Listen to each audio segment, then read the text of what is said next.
A mother? Don't make me laugh. I've never once thought of this servant as a mother. Mark had come home after a long time to announce his marriage, but it turned into a storm of insults. I say son, but Mark and I are not related by blood. He is my husband's child from a previous marriage, whom I married when I was 40. At that time, Mark was in the throes of adolescence, and though things were awkward at first, I've treated him with familial love. Yet, the Mark of today seems like a completely different person. Overwhelmed with sadness, I didn't even realize tears were spilling down my face. A servant should just do housework. I have no use for a fake old hag trying to act like a mother. Don't even show up at the dinner party. Amidst my despair, those harsh words felt like a breaking point. I decided to prepare a big surprise for the dinner party day, keeping it a secret from Mark and William. My name is Lisa. I've always been recognized as a work-first person, and before I knew it, I had devoted 17 years to my career. Reaching 39. One day, deciding to enjoy some shopping on my day off, I ended up at the food floor intending to buy my favorite bread after a long day of clothes shopping. The sign read freshly baked at 4 p.m., first 30 pairs only. Heading towards the bakery I had my eye on, I saw a long line already formed, even though it was just 3 p.m. Is it already that busy? I rushed to the end of the line, surprised and alone, unnoticed by the people around me. Just as I reached the end, another family arrived right before the staff announced the cutoff. That was close. Breathing a sigh of relief, I barely noticed the family behind me, laughing about how close they were to missing out. I wasn't eavesdropping, but with no one to talk to, their conversation naturally caught my attention. The excitement in a child's voice about the soft, delicious bread, countered by a father's wish for a sandwich made by mom. The mother warmly agreeing with both, discussing how to enjoy the bread. As I listened to their family chat about bread, time simply flew by. Before I knew it, the bread was ready, and the line started moving.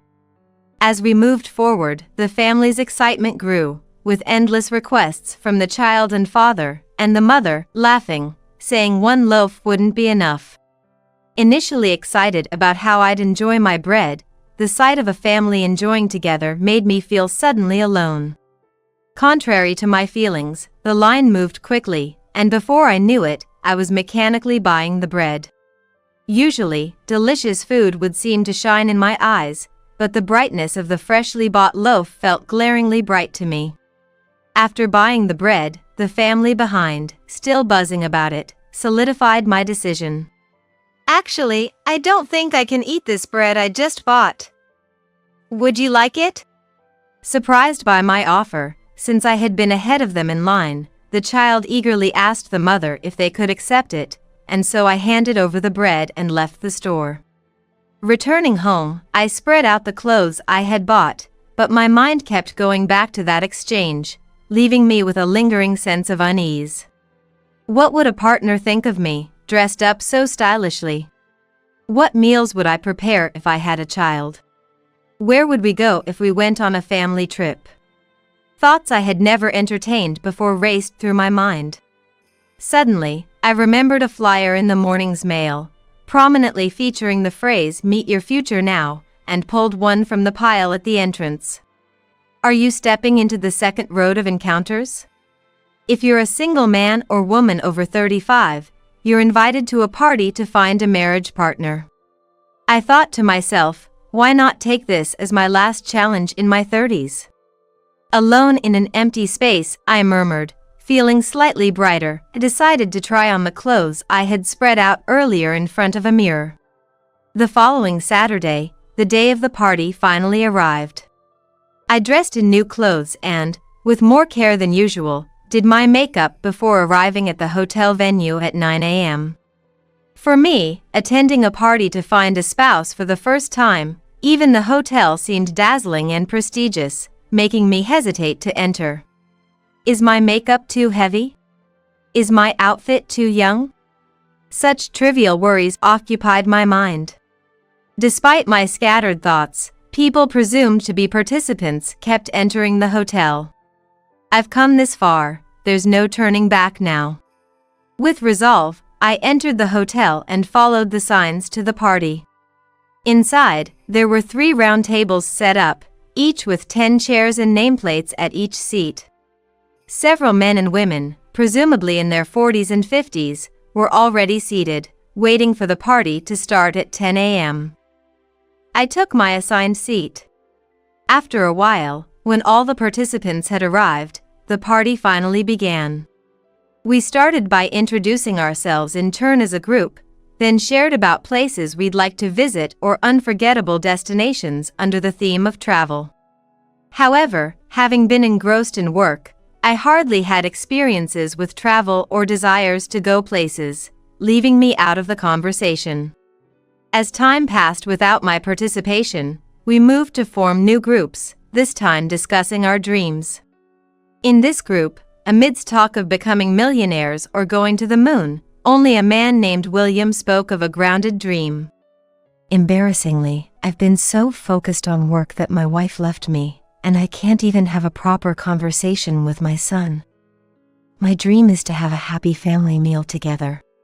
The group fell silent for a moment at William's words, but quickly resumed discussing extravagant dreams as if they hadn't heard him. Clearly ignored, William looked dejected, regretting speaking up. Watching William, I suddenly remembered the family I met at the bakery and felt that perhaps with him, I could build a peaceful home. As the second round of group discussions ended and free talk time began, I approached William. Thank you for sharing earlier. May I talk with you again? Of course, if you don't mind talking to someone like me. William responded nervously, regretting sharing his dream in the group. What's your son's name? His name is Mark, and he's 12, right in the middle of puberty. William smiled wryly, shrugging. He was only 7 when my wife left us. After mentioning his son, William mumbled, He still needs a mother. We found common ground in our work-first lifestyles, lack of hobbies, and talks about Mark. Despite not being a great conversationalist, William's sincerity attracted me, and I found myself wanting to know more about him and meet his son. You really love Mark, don't you? Seeing William's gentle expression whenever he mentioned Mark, I voiced my thoughts. Yes, well, we don't talk much now because of his puberty, but I always think of him. William replied, then paused thoughtfully before speaking again. I've been to several parties, but you're the first woman who's shown interest in Mark as well, William confessed. Really? I asked, surprised. Yes. Not to brag, but I earn a decent living, and while many approach me for my money, they back off as soon as I mention Mark. He explained, a sad expression fleeting across his face before he forced a smile and looked into my eyes. How about we go out for dinner sometime, he suggested. Yes, I'd love to, I agreed. And so, we exchanged contacts and began to see each other once a week. Before I knew it, I was celebrating my 40th birthday, and William had reserved a restaurant on the top floor of the hotel where we met.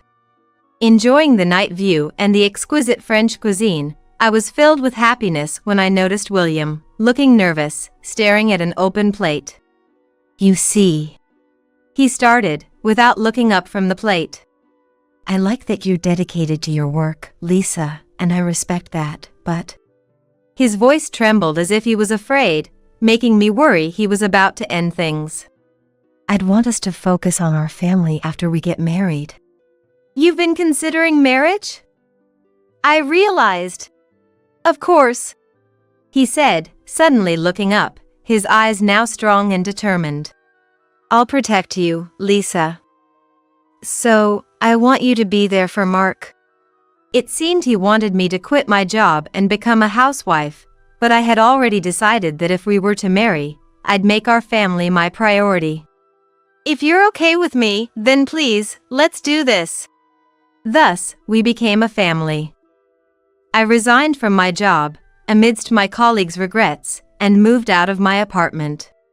Having never met Mark because he was shy, I felt anxious but visited William's home the following Saturday. William greeted me at the door. "Welcome home," he said, his face reddening slightly. "I wanted to say that to you, Lisa." "I'm home," I replied, my anxiety easing a bit at his warm smile. Inside, the house looked exactly like two men had been living in it.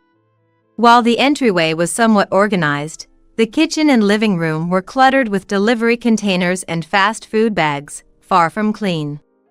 I was taken aback by this mess, but more so concerned that Mark was not around. "Where's Mark?" He took off somewhere after I mentioned a new mom was coming. He'll probably be back by dinner," William said nonchalantly, indicating Mark might not be ready to accept my presence. Reluctantly, I started cleaning up the kitchen and pondering what to make for dinner. "Hey William, you mentioned Mark likes Mexican food like tacos, right?" "I believe so," he replied, half-focused, watching TV instead of helping. "I want to go shopping for dinner ingredients once I'm done cleaning up the kitchen." "Sure, go ahead." His lack of interest made me wonder if he was just marrying me to have someone take care of everything. "I can't carry everything by myself. Can you help me?" "All right." William agreed reluctantly, and I sighed internally at his reluctance. After cleaning, we headed out for shopping. "Hey, I want to eat this." William started picking out deli items, bread, and snacks as soon as we entered the store. "Do you plan on eating all that before dinner?" "Well, this bread will last, and we'll need snacks for when we're a bit hungry," he justified, trying to add more than 5 types of chocolate snacks to the cart. "William, please limit it to 2, I insisted. "That's harsh." "This much should be fine," he argued. "Weren't you told your blood pressure was a bit high at your last checkup?" "Yeah, but..." Reluctantly, William narrowed down to 2 snacks and put the rest back.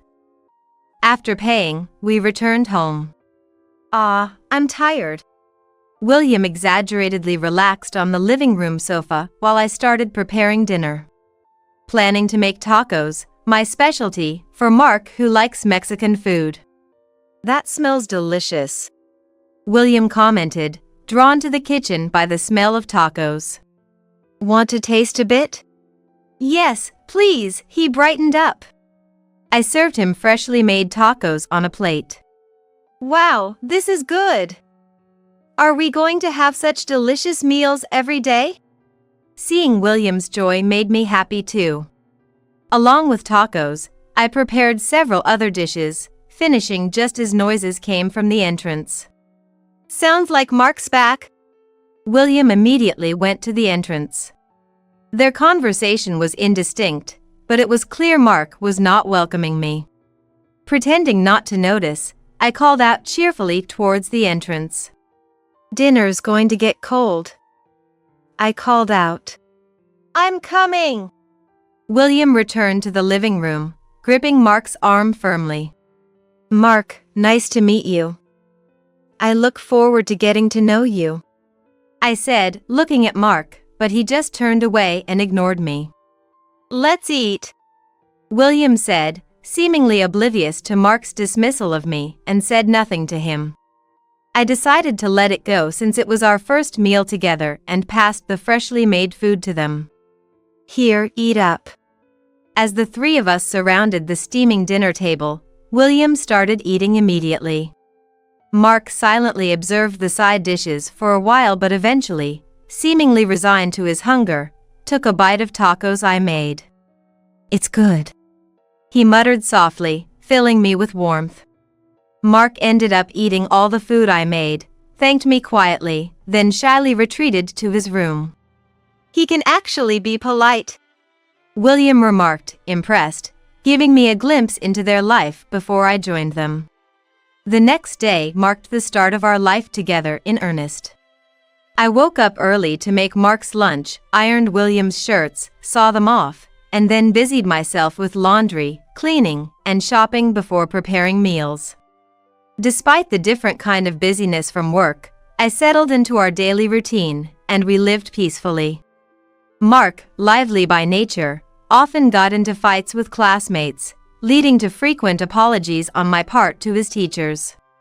Then, as winter came, Mark fell ill with influenza, bedridden with a high fever. I wiped his sweat, offered water little by little. I tirelessly cared for Mark as he struggled to drink water. Staying by his side throughout the night without a wink of sleep, feeding him and changing the wet towel on his forehead repeatedly. By the next morning, Mark's fever had slightly decreased, and as I gradually increased his food intake, he began to recover. Ultimately, it took a week for Mark to fully recover, during which I hardly rested, resulting in weight loss. William showed concern but never actually helped, which left me with a bit of resentment. However, we gradually became accustomed to being a family, and life went on. Mark remained a teenager at heart with no significant change in his personality, but he started to engage in minimal conversation. Mealtimes were particularly revealing, as he would eagerly devour his now favorite tacos. Aside from occasionally answering the phone, our life was mundane but fulfilling, just as I had hoped married life would be.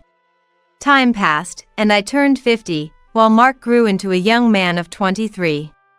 After graduating high school, Mark spent his time in part-time jobs and idleness, seemingly without a direction. One day, Mark suddenly announced he had landed a job. Apparently, through someone he met at his part-time job, there was an opening in construction, and Mark successfully landed the job. "Congratulations, Mark!" "Thanks," he replied, in his usual blunt manner, which overwhelmed me with emotion. "You've grown up so much. Will you be okay living on your own?"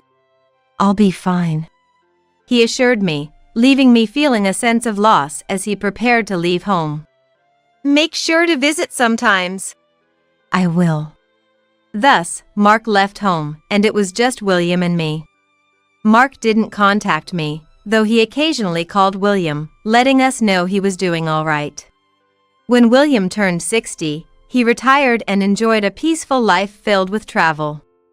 A year later, William joyfully informed me that Mark would be returning home for a long vacation.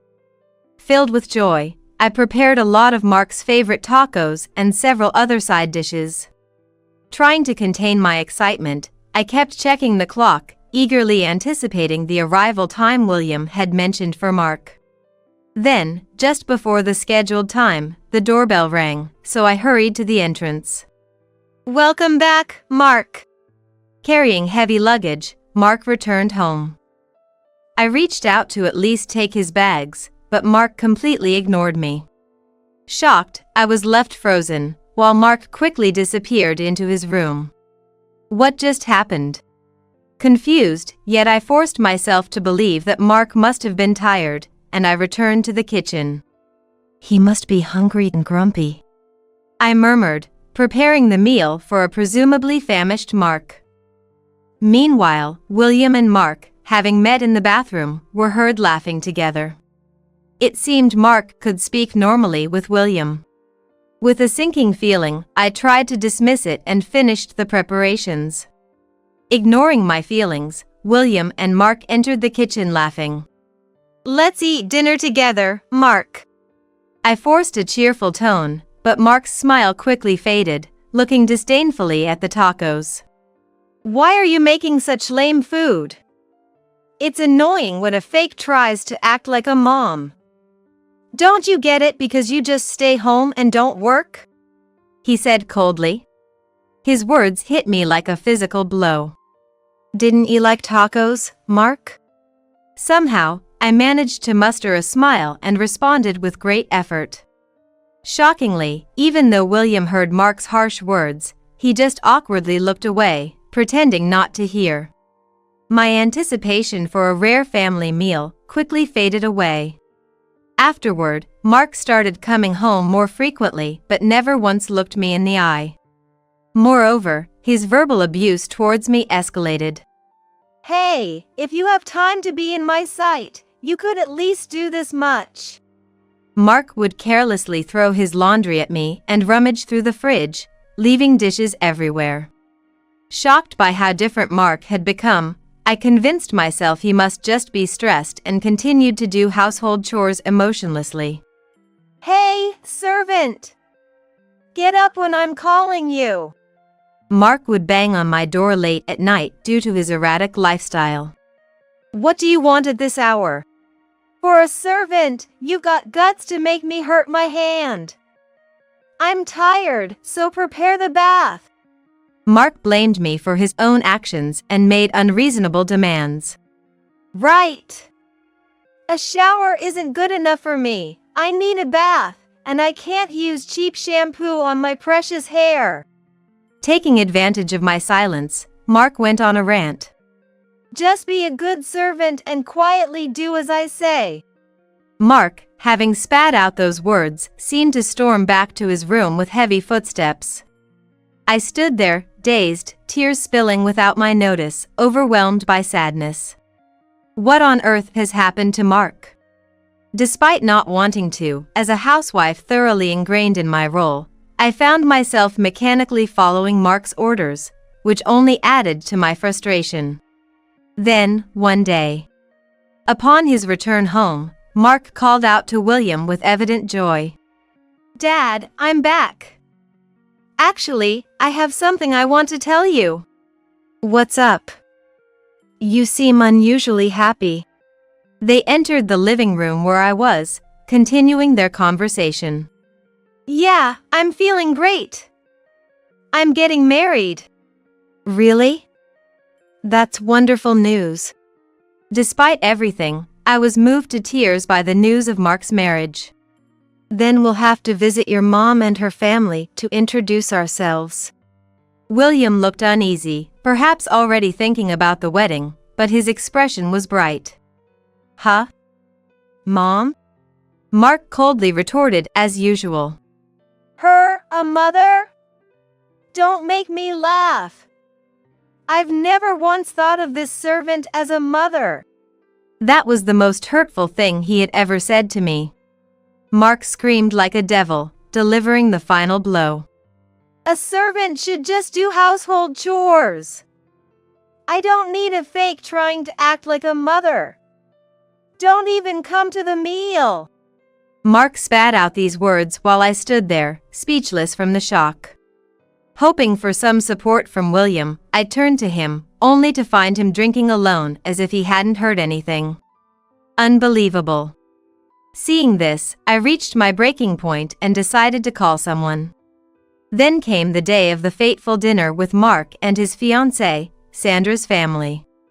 Knowing I would be insulted by Mark, I got the restaurant's address and the start time from William and arrived right on time by myself. William and Mark had already greeted Sandra inside the restaurant, and Mark merely grimaced upon seeing me. Lisa, you just arrived. This is Mark's fiancée, Sandra. William proudly introduced Sandra to me. Are you Mark's family's servant? I mistook you for a grandmother because you're always cooped up at home. Sandra said, her pretty appearance contrasting with the harsh words she uttered, presumably influenced by Mark. Suppressing my anger at being ridiculed by someone I just met was all I could manage when a familiar figure appeared behind Sandra. I almost cried out, but held back as Sandra continued unaware of the newcomer. I don't want to end up like this old lady. I want to stay beautiful forever. You are the most beautiful woman in the world. This servant here is just a sorry person abandoned by heaven. They continued to insult me, but the person behind Sandra couldn't stand it anymore and cleared their throat lightly. Surprised, Sandra turned around and exclaimed upon noticing the newcomer. Dad? When did you get here? Referred to as Dad by Sandra, the person I recognized had a significant connection to me. He was Robert, my former boss from the company I used to work for, who was most regretful when I decided to leave. "Let's keep it down, it's about to start," he said. Sandra responded with a pout, and then, feeling it was the right moment, I slowly began to speak. "Actually, I shouldn't be here. I've invited someone more appropriate for this occasion." As everyone looked puzzled, the person I had invited entered. "What?